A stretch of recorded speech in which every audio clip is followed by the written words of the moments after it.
Bismillahirrahmanirrahim. Assalamualaikum warahmatullahi wabarakatuh.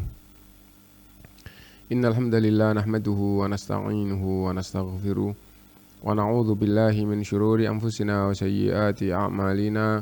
Man yahdihillahu fala mudhillalah wa man yudlil fala hadiyalah. Wa asyhadu an la ilaha illallah wahdahu la syarikalah wa asyhadu anna Muhammadan 'abduhu wa rasuluh. يا أيها الذين آمنوا اتقوا الله حق تقاته ولا تموتن إلا وأنتم مسلمون يا أيها الناس اتقوا ربكم الذي خلقكم من نفس واحدة وخلق منها زوجها وبث منهما رجالا كثيرا ونساء واتقوا الله الذي تساءلون به والأرحام إن الله كان عليكم رقيبا يا أيها الذين آمنوا اتقوا الله وقولوا قولا سديدا يصلح لكم أعمالكم ويغفر لكم ذنوبكم ومن يطع الله ورسوله فقد فاز فوزا عظيما أما بعد فإن أصدق الحديث كتاب الله وخير الهدي هدي محمد صلى الله عليه وسلم وشر الأمور محدثاتها وكل محدثة بدعة وكل بدعة ضلالة وكل ضلالة في النار. Ma'asyiral muslimin rahimakumullah. Alhamdulillah kita bisa melanjutkan kajian kita dari kitab Fiqhul Muyassar dan pembahasan muamalah. Kita sampai pada bab asyarikah. Syarikah. Apa yang dimaksud dengan syarikah? Atau dalam bahasa Indonesia serikat. Ya. Serikat itu. Serikat artinya adalah persekutuan. Persekutuan atau kebersamaan. PT. Nah, PT dalam bahasa Indonesia kalau ada orang buat PT, nah atau itu perusahaan ada PT, gitu. Nah, apa terjemahan PT itu? Nah, persekutuan terbatas atau perseroan terbatas, gitu ya.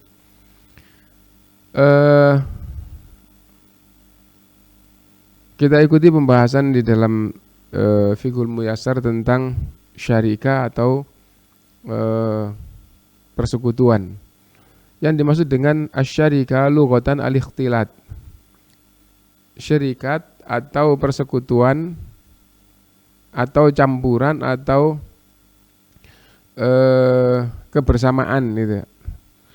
Ai khaltu ahadil malaini bil akhar bihaitsu la yatamayyazani an ba'dihima.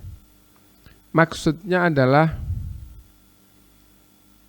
mencampurkan harta orang yang satu kepada harta orang yang lain sehingga tidak bisa dibedakan lagi. Jadi misalnya begini, saya bersekutu atau berserikat dengan tetangga di dalam memiliki toko. Apa maksudnya? Harta saya dengan harta dia dicampur jadi satu, jadinya toko. Nah, sudah tidak bisa dipisah. Oh, toko ini bagian depan milikmu, bagian belakang milik saya. Oh, nggak bisa begitu ya, toko ini satu, itu milik berdua. Nah, gampangnya begitu. Itu yang dimaksud dengan syarikat. Kebersamaan di dalam memiliki toko. Jadi, itu contoh kita tadi itu. Jadi, harta yang satu dicampur dengan harta yang lain kemudian jadi satu, terus sudah tidak bisa lagi dibedakan mana miliknya A, mana miliknya B. Nah, sudah tidak bisa, ya dua-duanya itu milik berdua. Nah, itu. Meskipun ada persentasenya, bisa jadi persentasenya dia punya 2 bagian, saya punya 1 bagian. Atau yang sepertiga hak saya, yang 2/3 hak dia. Tapi yang sepertiga yang mana? Oh, nggak bisa dipisah lagi yang depan atau yang kanan, nggak bisa. Jadi satu kesatuan. Nah, satu kesatuan ini prosentasenya sepertiga milik saya, 2/3 milik dia. Atau 40-60% dan seterusnya. Ini yang dimaksud dengan campurnya harta yang satu kepada yang lain sehingga sudah tidak bisa lagi dibedakan mana miliknya yang satu, mana milik yang lain. Wa syar'an, adapun dalam syariat atau dalam masalah muamalah dalam Islam, hiyal ijtima'u fil istiqaqi wat tasarruf, yaitu kebersamaan di dalam memiliki dan menggunakan. Jadi kita kerjasama, setelah kerjasama dalam hal apa? Dalam hal dagang misalnya, terus modal saya 40%, modal dia 60%, total 100 jadi 1. Nah, terus ini milik bersama digunakan bersama. Milik bersama digunakan bersama. Al-ijtima'u fil istiqaqi wat tasarruf. Nah, bersekutu atau bersama-sama di dalam memiliki dan menggunakan. Fal ijtima'u fil istiqaq kasyarikatil irthi wal wasiyati wal hibah fi 'ain au manfa'ah wa tusamma hadhihi aidan syarikatul amlak. Kebersamaan di dalam memiliki, contoh kalau ada orang yang meninggal lalu meninggalkan harta, nah ahli waris itu masing-masing punya hak di dalam harta tinggalan. Nah itu hak bersama milik siapa? Milik ahli waris semuanya, tapi bagiannya masing-masing. Misalnya istri yang ditinggal dapat 1/8, anak yang laki-laki sama anak yang perempuan gitu mendapatkan sisa setelah diambil oleh istri, dan yang laki-laki 2/1. Nah itu artinya bersama-sama memiliki. Nah itu disebut dengan syarikatul irth gitu. Jadi kebersamaan di dalam memiliki harta warisan. Wal wasiyah, nah, misalnya orang itu sebelum meninggal berwasiat, harta saya yang 1/3 tak kasihkan keluarga itu, karena di samping kerabat, meskipun kerabat jauh dia miskin dan orangnya baik, maka dikasih wasiat 1/3. Nah gitu. Nah itu kan satu keluarga, ada yang statusnya sebagai kepala keluarga, punya istri, punya anak. Nah ini dikasihkan satu keluarga. Berarti satu keluarga itu punya hak bersama di dalam harta wasiat ini, atau hibah, atau karena hibah. Nah, fi ainin au manfaah, baik hak itu di dalam hak bendanya maupun di dalam hak manfaatnya. Tadi itu menggunakan tadi dia. Nah, dan kebersamaan di dalam memiliki seperti ini nama lainnya adalah syarikatul amlak, yaitu berserikat di dalam memiliki atau di dalam menghai suatu barang. Wal ijtima' fi tasarruf, dan syarikat di dalam menggunakan, contoh atau nama lainnya adalah syarikatul uqud, syarikat di dalam bertransaksi, syarikat di dalam menggunakan atau dalam bertransaksi. Wahyal maksudahuna bil bahs, dan itu yang lebih dibahas di dalam fikih muamalah. Fahadhani qismani lisyarikah wifqa hadza ta'rif, dan definisi dari syarikat tadi itu mencakup dua-duanya, tetapi yang lebih dibahas di dalam fikih muamalah adalah syarikatul uqud, kebersamaan di dalam menggunakan barang. Adapun dalil syarikah atau kerjasama atau kebersamaan di dalam memiliki dan menggunakan tadi itu di dalam Al-Quran ada, di dalam hadis ada, di dalam atau ijma' ulama juga membenarkan bolehnya dan benarnya syarikat atau kerjasama. Nah, Adapun di dalam Al-Qur'an Allah SWT berfirman, wa inna katsiran minal khulata'i la yabghi ba'duhum 'ala ba'din illa alladziina aamanu wa 'amilus solihati wa qalilum ma hum. Wa inna katsiran minal khulata'i, sungguh kebanyakan orang-orang yang bersyirikat. Berarti di dalam Al-Qur'an menjelaskan tentang adanya syarikah. Gitu. Syarikah tadi itu kerjasama atau kebersamaan di dalam memiliki dan menggunakan barang. Ya. Sesungguhnya kebanyakan orang-orang yang bersyirikat la yabghi ba'duhum 'ala ba'din. Yang satu menginginkan hak yang lain, illal ladzina amanu wa 'amilus solihat, kecuali orang yang beriman dan ahli amal soleh dan kerjasamanya didasari atas iman dan amal soleh. Wa qalilum mahum, tetapi sedikit orang yang kerjasama didasari iman dan amal soleh itu. Adapun makna ayat gitu. Sesungguhnya kebanyakan orang yang bersyirikat, berarti diambil pelajaran syarikat itu ada, disebutkan oleh Allah dalam Al-Qur'an, lalu Allah memberi penjelasan kebanyakan orang yang bersyirikat berarti ada yang enggak begini tapi kebanyakan seperti ini. Apa itu? La yabghi ba'duhum 'ala ba'din. Yang satu menginginkan hak yang lain. Maksudnya bagaimana? Maksudnya begini. Kita ambil salah satu contoh. Saya kerjasama dengan orang dalam jualan. Akhirnya terbentuklah satu toko milik berdua. Kalau ditunggu berdua, eman tenaganya ditunggu gantian aja. Ditunggu gantian. Misalnya buka jam 7 sampai jam 12.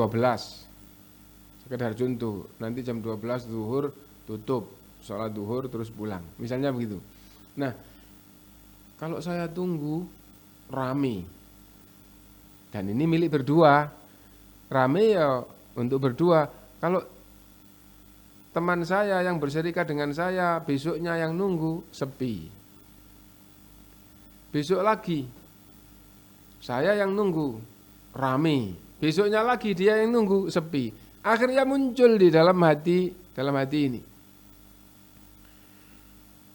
Kalau saya nunggu, hasilnya itu banyak, untungnya banyak, enak dia.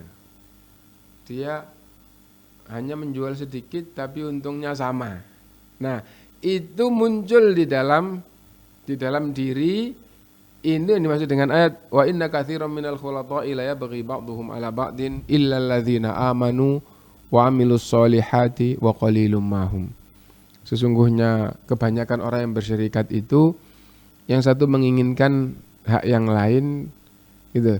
Nah, terus apa yang diinginkan? Macam-macam di antara kelanjutan keinginannya adalah seandainya untungnya itu saya 2 kali lipat dia, jadi untung dibagi 3, saya 2, dia 1. Kenapa? Wong hampir keuntungan semua dari saya kok. Gitu. Dia kalau jaga laku sedikit, buat operasional aja kurang.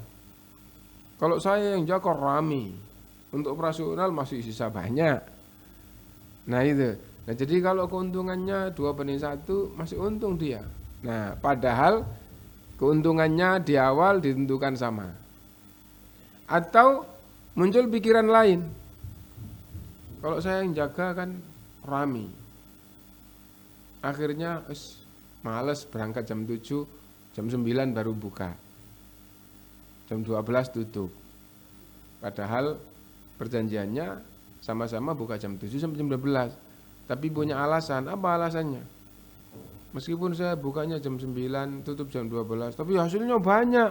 Lah Anda buka jam 7 sampai jam 12 hasilnya cuma sedikit.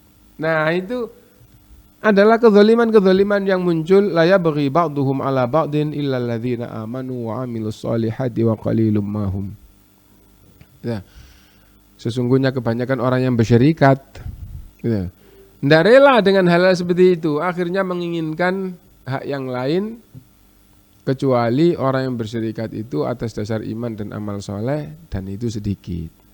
Nah bagaimana yang benar? Yang benar ya ini milik berdua, kerjaannya sudah dikerjakan berdua, dibagi. Nah, kalau saya hasil ya itu untuk berdua, kalau dia yang hasil juga untuk berdua.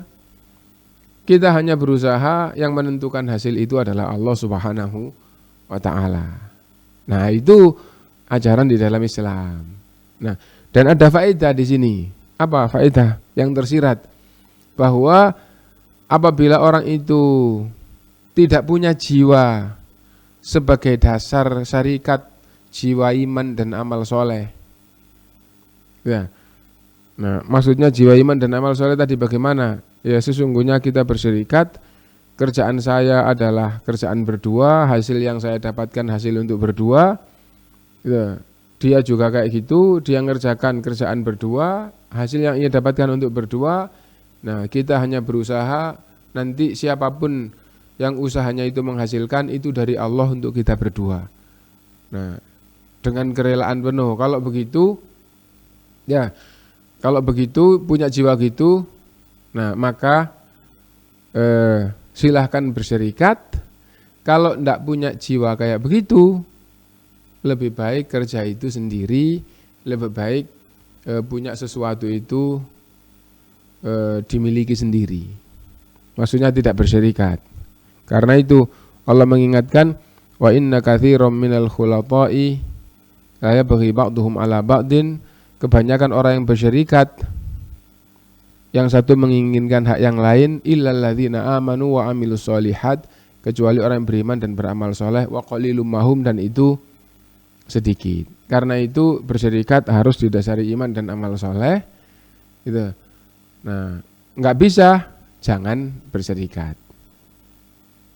Nah, dan Rasulullah SAW bersabda bahwa Allah berfirman, ana thalithu syarikaini malam yahun ahaduhuma sahibah. Ana thalithu syarikaini malam yahun ahaduhuma sahibah. Allah berfirman dalam hadis qudsi, gitu, saya, yaitu Allah SWT, ana thalithu syarikaini, yang pihak yang ketiga dari dua orang yang berserikat. Allah adalah pihak yang ketiga dari dua orang yang berserikat. Jadi kalau ada dua orang yang berserikat, sesungguhnya pihak ketiganya adalah Allah. Ana thalithu syarikaini, saya adalah pihak ketiga pada dua orang yang berserikat. Malam yakhun ahaduhuma sahiba, selama yang satu tidak mengkhianati yang lain. Fa in khana kharajtu min bainihima. Kalau yang satu mengkhianati yang lain, maka saya tinggalkan keduanya. Nah, di sini juga mengingatkan bahwa tadi itu umumnya orang yang berserikat, yang satu menginginkan hak yang lain. Tapi kalau syarikat itu atas dasar iman dan amal soleh, nah betul-betul itu dasarnya sehingga tidak menginginkan hak yang lain. Nah, maka ketahuilah orang yang punya jiwa gitu itu sedikit. Kalau bisa begitu, maka Allah adalah pihak yang ketiga. Allah adalah pihak yang ketiga. Nah, apa maksudnya? Itu adalah usaha yang terpuji. Itu adalah syarikat yang terpuji. Kenapa? Karena pihak ketiganya adalah Allah, berarti dekat dengan Allah Subhanahu wa ta'ala, dan dasarnya adalah iman dan amal soleh. Nah, karena itu ada faedah yang tersirat di dalam masalah ayat dan hadis tentang syarikat. Wahai umat Islam, kalau kalian bersyarikat itu betul-betul atas dasar iman dan amal soleh, ya, punya jiwa kayak begitu, sehingga siapapun yang mendapatkan hasil dari syarikah itu adalah milik bersama sesuai dengan perjanjian. Kalau plong hatinya seperti itu, rela sempurna seperti itu, maka kerjasama atau bersyarikat itu lebih baik dibandingkan dengan sendirian. Kenapa? Karena kalau kerjasama, Allah itu jadi pihak yang ketiga. Tapi kalau jiwanya itu saling iri tadi itu, kalau gitu jangan bersyarikat. Kenapa? Karena itu tercela sebagaimana di ayat tersebut, wa inna katsiran minal khulata'i la yabghi ba'duhum ala ba'din. Umumnya orang yang bersyarikat itu saling iri antara satu dengan yang lain, satu menginginkan hak yang lain. Oh enak dia, nggak ikut lapo-lapo dapat untung. Nah jadi kayak gitu. 6.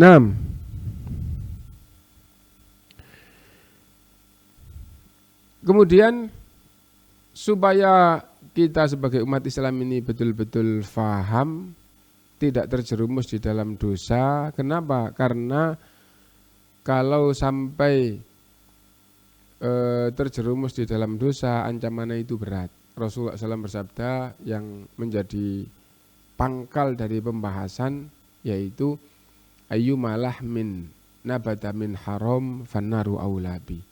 Daging siapapun yang tumbuh karena makan yang haram maka akan dihukum di neraka. Daging siapapun yang tumbuh karena makan yang haram maka akan dihukum di neraka daging itu. Orang makan yang haram, dagingnya nanti tumbuh karena makan yang haram. Gitu. Nah, meskipun yang disebutkan makan minum, gitu. Kerja, ternyata kerjanya haram. Maka hasilnya juga haram, dimakan, dagingnya tumbuh dari yang haram akan diazab di neraka. Nah, itu. Nah, haram itu bisa bendanya, bisa cara mendapatkannya. Lah, cara mendapatkannya mencuri haram. Lah ini dagang kok. Nah, dagang yang tidak terpenuhi syarat juga haram. Nah, dulu telah kita pahami syarat-syarat dagang. Sekarang syarikat. Syarat-syarat syarikah atau syarikat kerjasama supaya halal. Nah, syarat globalnya disebutkan oleh ulama. Kenapa kok syarat global? Ya, nanti ada syarat yang lebih rinci lagi, gitu. Nah, tapi secara umum itu yang global itu apabila sudah difahami, nah maka berikutnya insya Allah tinggal mudah. Tapi kalau yang global saja itu tidak paham, akhirnya terjerumus di dalam yang salah, nanti syarikatnya jadi haram. Nah, karena itu apa syarat global syarikah atau kerjasama? Kerjasama. Yang pertama adalah kerjasama harus dalam hal yang halal. Dagang yang halal. Nah, jadi itu. Jasa, kerjasama jasa yang halal. Nah, kerjasama itu di dalam masalah apapun harus kerjasama dalam bidang yang halal. Kalau kerjasama dalam yang haram ya haram. Dagang yang haram ya haram. Nah gitu. Nah di sini kerjasama itu harus dalam hal yang halal. Yang kedua, kerjasama kan butuh modal. Bisa jadi ada kerjasama yang modalnya dari pihak pertama, pihak kedua itu pelaku, namanya mudharabah, bagi hasil.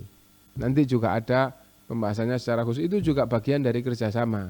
Apabila modal itu tidak dari satu orang, maka modal setiap orang, kalau dua orang yang kerjasama, modal masing-masing harus jelas. Modal masing-masing harus jelas. Dan dinilai dengan persentase. Dinilai dengan persentase. Apa maksudnya? Maksudnya begini. Modalmu berapa? Modal saya misalnya 40 juta. Lah, modal pihak kedua 60 juta. Nah, kan jelas.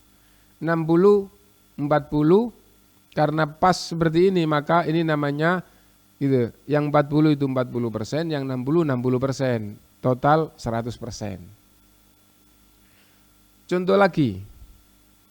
Ini punya toko, lahannya sendiri, misalnya 3x3, kios 3x3, lahannya sendiri, bangunannya sendiri, sudah ada isinya.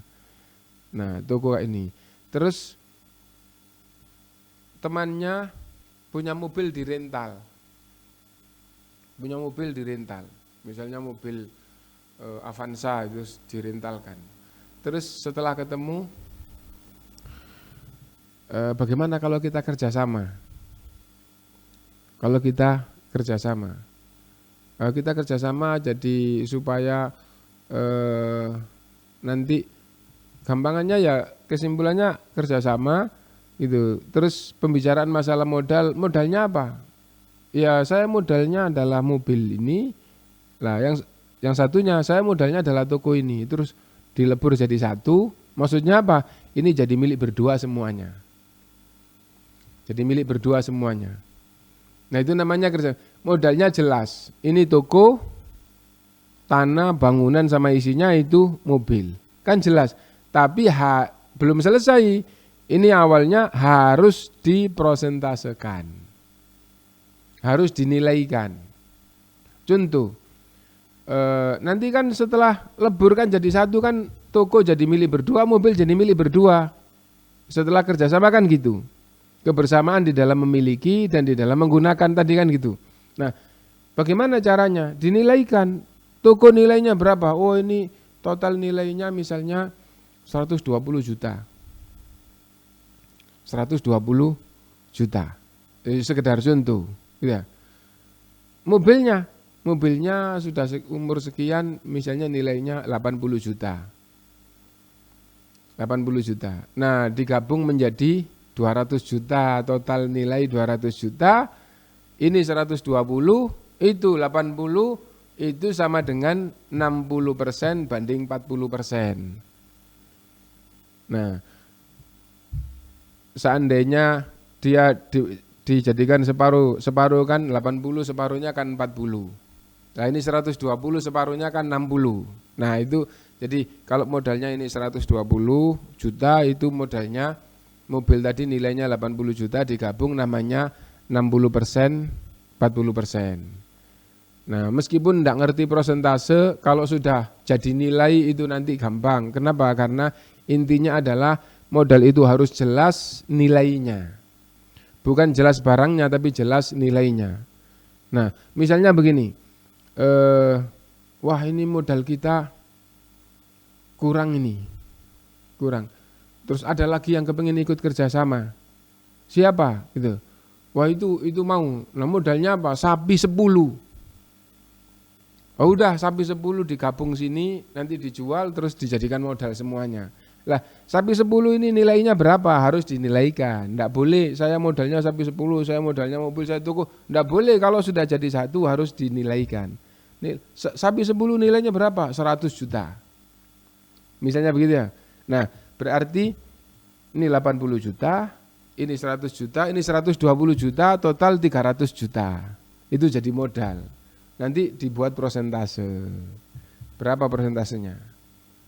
Nah setelah jelas, nah maka itu digunakan, itu milik bersama dan digunakan dengan keputusan bersama. Kesimpulannya bahwa syarat yang kedua modal harus jelas. Yang ketiga, modal tidak boleh dijamin oleh salah satu anggota yang syarikat. Modal tidak boleh dijamin. Maksudnya begini, saya kepingin usaha, tidak punya modal. Terus teman saya uangnya banyak, nggak bisa usaha. Gitu. Saya kepingin usaha, nggak punya modal. Ayo modali, kita kerjasama, nanti dibagi hasilnya 5,5. Saya sebenarnya seneng memodali, tapi saya takut rugi. Misalnya temannya yang punya modal gitu, kerugiannya saya tanggung. Jadi kita kerjasama selama 1 tahun, keuntungannya nanti dibagi 2. Kalau sampai rugi, saya tanggung, tak kembalikan sempurna. Itu namanya modal dijamin, itu haram. Jadi syariat yang ketiga, modal tidak boleh dijamin. Lah terus bagaimana? Gitu. Orang yang kerjasama berharap keuntungan, apabila untung dibagi sesuai dengan perjanjian, apabila rugi siap menanggung kerugian. Karena itu Rasulullah SAW bersabda, al-kharaju bid-dhaman. Al-kharaju bid-dhaman. Keuntungan itu dengan menanggung, dengan siap menanggung kerugian. Gitu. Keuntungan dengan apa maksudnya? Orang yang kerjasama berharap keuntungan, maka dia juga harus siap menanggung kerugian jika rugi.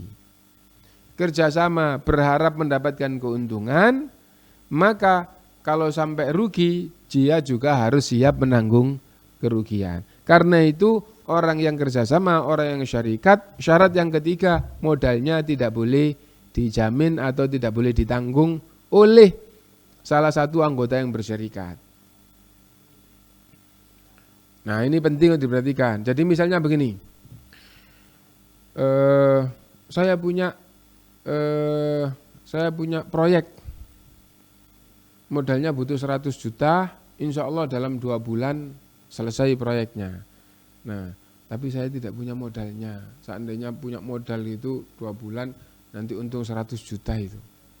Sudah dihitung matang.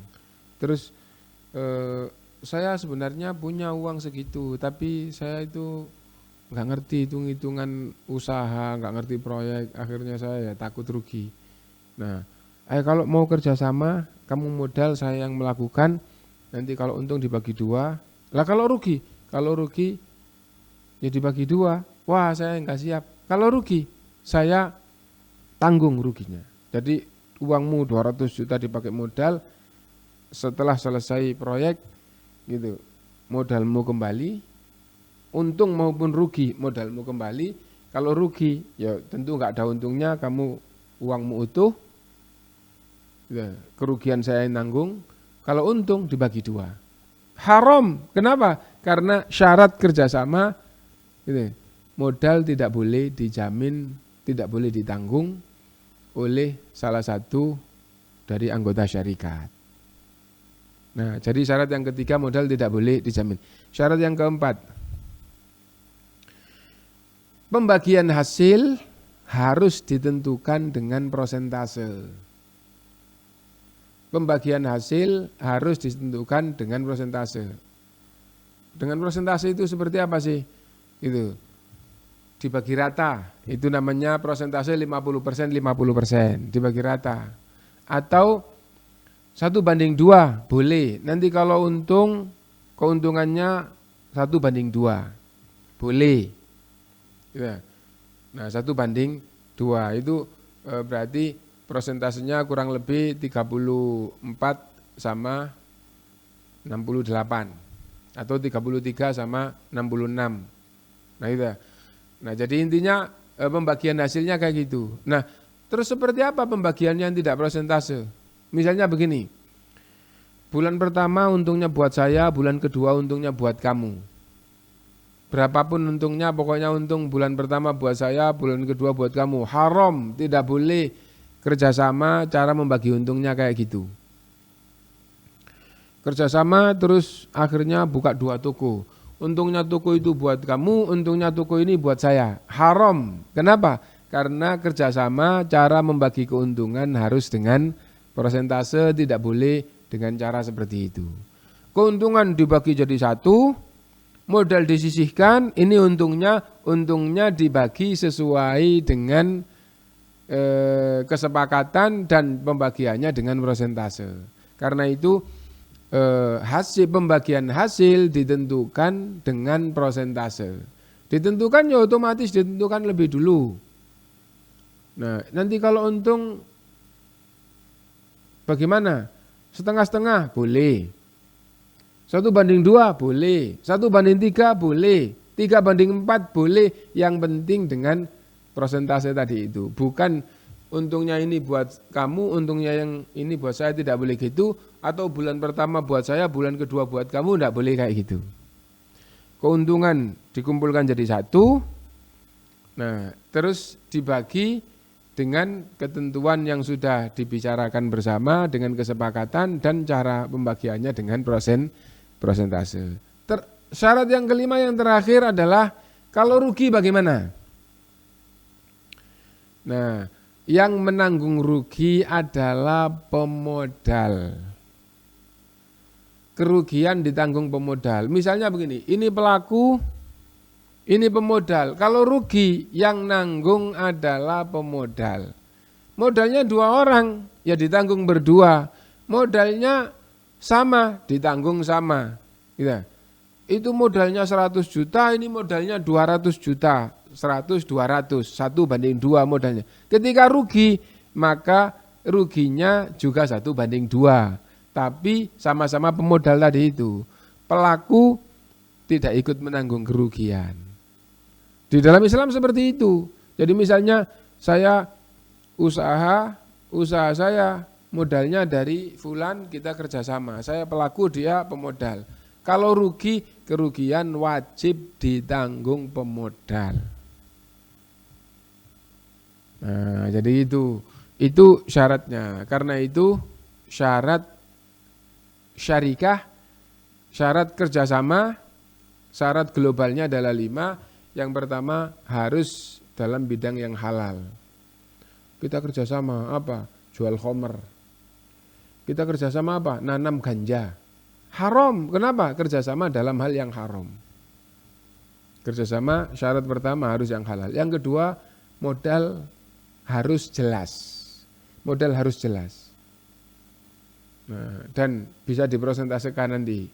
Oh, modalnya dari sini separuh, dari sini separuh, jelas. Dari sini 1, dari sini 2, jelas. Nah, modal harus jelas. Yang ketiga, modal tidak boleh dijamin oleh anggota syarikat. Kalau dijamin yang lain boleh. Nah, kalau dijamin yang lain itu tergantung yang jamin, bisa jadi boleh, bisa jadi enggak gitu. Tapi kalau dijamin oleh anggota syarikat sudah langsung tidak boleh. Contoh gitu. Ada orang yang pinter usaha, tidak punya modal. Lalu ada bapak-bapak yang sudah sangat atau sudah lanjut usia terus memerintah anaknya. Nah, kamu kerjasama dengan itu loh. Kamu nggak bisa kerja sendiri, kamu nggak punya ilmu dagang. Nah, kamu punya harta banyak dari bagian yang bapak bagi ya. Kamu kerjasama sini. Pak, saya itu nanti kalau saya pakai usaha kerjasama kayak itu, kalau rugi lah saya nanggung kerugian. Ya, iya kalau untung Pak, kita dapat bagian untung. Kalau rugi, nah kata bapaknya, kalau rugi saya yang nanggung, diganti sama bapak nanti. Nah akhirnya anaknya kerjasama sama orang, boleh. Kenapa? Karena yang nanggung bukan anggota syarikat. Ya, jadi modal tidak boleh dijamin atau tidak boleh ditanggung oleh anggota syarikat. Nah, yang keempat, kalau untung, pembagian untung harus ditentukan dengan persentase. Pembagian untung harus ditentukan dengan persentase. Kalau untung gimana? Kalau untung dibagi rata, benar, namanya setengah-setengah atau 50%, 50%. Kalau untung gimana? 2:1, boleh. Kalau untung gimana? 3:1.